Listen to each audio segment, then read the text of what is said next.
अब रुख करेंगे रावलपिंडी का। रावलपिंडी से हमारे साथ मौजूद होंगे ज़मीर हुसैन ज़मीर। उन्हीं से जानते हैं कि वहाँ पर आज की क्या एक्टिविटीज़ थी, क्योंकि रावलपिंडी में भी 700 से ज़ायद अफराद में खाना तकसीम किया गया। ज़मीर आगाह कीजिएगा।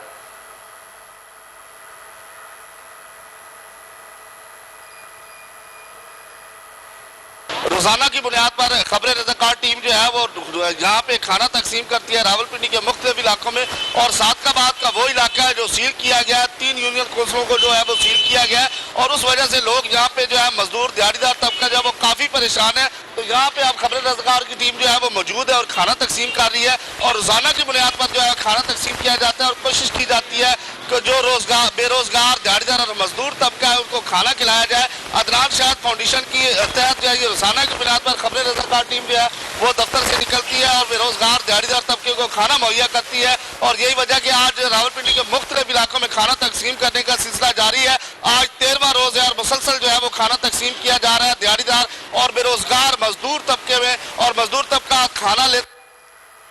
ठीक है, ज़मीर हुसैन ज़मीर आप अपडेट कर रहे थे रावलपिंडी से, आपका बेहद शुक्रिया। नाजरीन।